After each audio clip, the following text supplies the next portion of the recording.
नमस्कार, मैं डॉक्टर ओमकार साहब एक बार पुनः आप सबकी सेवा में उपस्थित हूँ। हिंदी को सहजता प्रदान करने के लिए, हिंदी को सरलता प्रदान करने के लिए उद्देश्य छंद के माध्यम से हिंदी को ऊंचाइयां प्रदान करना। और आज एक बार पुनः आप सबके बीच में एक नया छंद लेकर उपस्थित हूँ। उसके विधान को जाने, उसके पहचान को जाने, उसके शब्दों को जाने, उसकी मापनी को जाने और इसके पश्चात हम सृजन करें। आज आपके लिए जो मैंने नया छंद लाया है वह है सोरठा। सोरठा बहुत ही पौराणिक छंद है, प्राचीन छंद है, जिसका बहुलतम उपयोग गोसाई तुलसीदास जी ने रामचरितमानस में किया है और वाल्मीकि जी ने रामायण में किया हुआ। आप सभी इस छंद से बहुत चित परिचित हैं।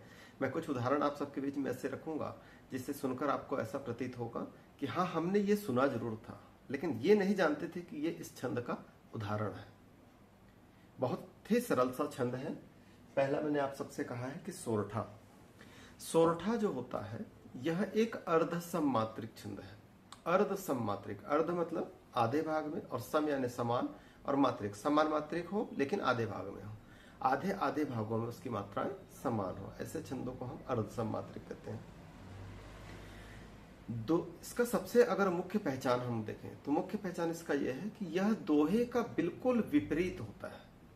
हम कह सकते हैं कि दोहे का बिल्कुल व्युत्क्रमानुपात होता है।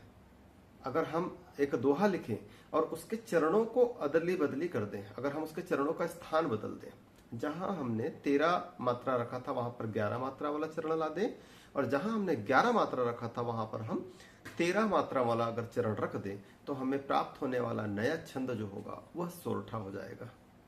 तो यह एक सोरठा की पहचान मैंने आप सबसे बताया।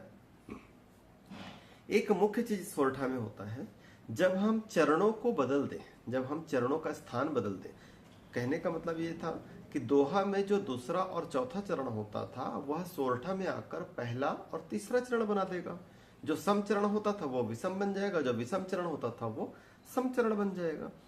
तब जब हम क्या होगा, दोहा में हमको चरणांत और समतुकांत कहाँ प्राप्त होता था, दूसरे और चौथे चरण में, तो इसका उल्टा हो जाएगा। अब यहाँ पर हमको विषम चरणों पर प्राप्त होगा, 1 और 3 पे। तो ये दूसरी बात मैंने आप सबको बताया।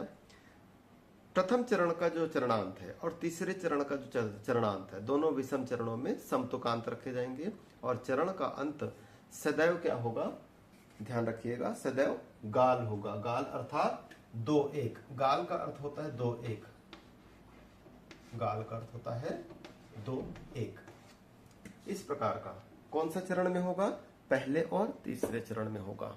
तो आइए मैं एक उदाहरण आप सबके बीच में लिख रखा है मैंने यहाँ पर, और इस उदाहरण के आधार पर मैं आप सबको एक सोरठा के समीप ले चलता हूँ और आशा करता हूँ कि सोरठा का विधान और सोरठा की गीता मैं आप तक पहुंचाने में सफल रहूं, ताकि आप जो है आने वाले समय पर ऐसे पौराणिक छंदों को न भूलें और ऐसे पौराणिक छंदों पर सृजन करें और अपने आप को गौरवान्वित महसूस करें कि हमारे बीच में बहुत सारे ऐसे छंद हैं जो हम सबको आज भी आह्लादित करते हैं। आइए देखते हैं सोरठा। सोरठा एक अर्धसममात्रिक छंद है, मैंने आप सभी से कहा।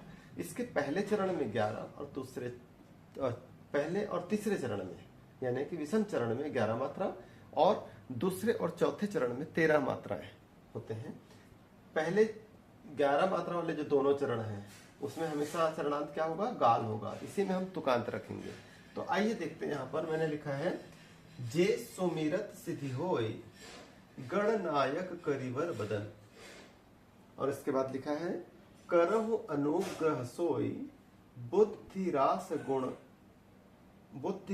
शुभ गुण सदन। ऐसे होगा यहाँ पर, इसे थोड़ा सा सुधार लीजिएगा, मैं इसे करेक्शन कर लेता हूं। बुद्धि रास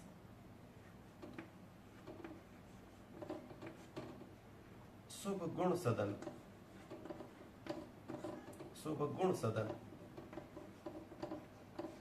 ऐसे कर लीजिएगा। अब देखें 11 मात्राएं पहले चरण में, ये पहला चरण हो गया और ये वाला जो होगा इसका तीसरा चरण हो जाएगा, ये दूसरा चरण हो जाएगा और ये चौथा चरण हो जाएगा। तो दोनों सम चरणों पर 13 मात्राएं, दोनों विषम चरणों पर 1 और 3 विषम चरण है, उसमें 11 मात्राएं। इस 11 मात्राओं में देखिए चरणांत क्या आना चाहिए, गाल। गाल क्या होना चाहिए, 2-1 2-1। तब यहाँ पर मात्रा का ध्यान दीजिएगा कि सदैव क्या होना चाहिए, 2-1 अर्थात गाल होना चाहिए। यहीं पर तुकांत रखे जाएंगे। तो तुकांत कैसे रखा जाएगा, देखिए यहाँ पर तुकांत कैसे मिलेगा। यहाँ पर क्या रखा, होई होई, यहाँ पर सोई, यहाँ पर देखिए वाचाल तो चाल, और यहाँ पर दयाल का याल। इस प्रकार से आप इसके तुकांत रखेंगे।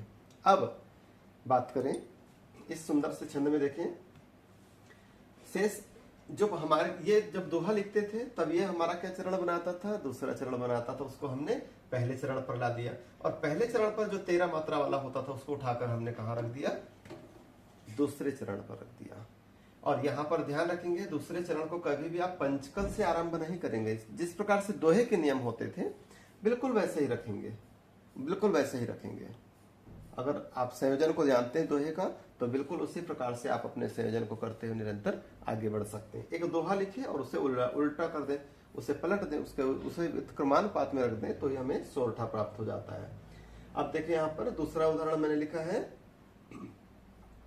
मुक होई वाचाल, मुक होई वाचाल पंगु चढ़ई गिरिवर गहन, और जासु कृपासु दयाल द्रवहु सकल कलिमल दहन। ये रामायण या रामचरितमानस को जब आप खोलेंगे और जब हम आरती करते हैं उसकी, रामायण की जब आरती करते हैं, सर्वप्रथम जब रामायण में हम सुमिरण करते हैं तब हम सुमिरण में क्या करते हैं, इसे पढ़ते हैं। अब मैं आप सबके बीच में इसकी गीता रखता हूँ। बहुत ही सुंदर गेय छंद है, बहुत ही सरल गेय छंद है। एक बार उदाहरण को आपके बीच में पढ़ देता हूँ, उसके पश्चात एक बार पुनरावृत्ति कर दूंगा सारे विधानों की। आइए देखें। राम जे सुमिरत सिद्धि होय, गणनायक करिवर बदन, करहु अनुग्रह सोय, बुद्धि रास शुभ गुण सदन, मूक होई वाचाल, मूक होई वाचाल, पंगु चढ़ई गिरिवर गहन, जासु कृपासु दयाल, द्रवहु सकल कलिमल दहन।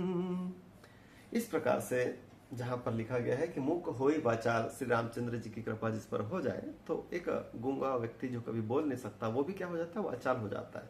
इस प्रकार से सुंदर सुंदर रचनाओं करके गोसाई तुलसीदास जी ने हम सबको समर्पित किया है। और सोरठा का अध्ययन हम कर सकते हैं। बहुत सारे सोरठा हमें वहां पर प्राप्त हो जाएंगे। आप अभी अपने लेखन से, अपनी रचनाओं से सोरठा प्राप्त कर सकते हैं। एक बार पुनः इसके विधान की पुनरावृत्ति कर देता हूँ। विधान की पुनरावृत्ति देखें। सोरठा एक अर्धसम्मात्रिक छंद है। प्रथम और तृतीय चरण विषम चरणों में 11 मात्राएं, और 11 मात्राओं का चरणांत 2-1 होगा। यहाँ पर ध्यान दीजिएगा कि इसी चरणांत पर हम समतुकांत रखेंगे।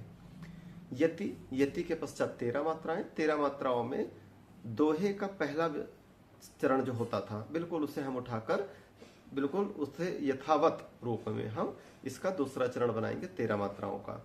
और यहाँ पर ध्यान दें, यहाँ पर तुकांत हमें रखने की आवश्यकता नहीं है। 2-2 पंक्तियों में इसका सृजन होता है और यह एक अर्धसम्मात्रिक छंद है। बस केवल इतनी सी बात थी। इस छंद पर आप सबने बहुत धैर्यपूर्वक सुना। बहुत धन्यवाद, बहुत साधुवाद।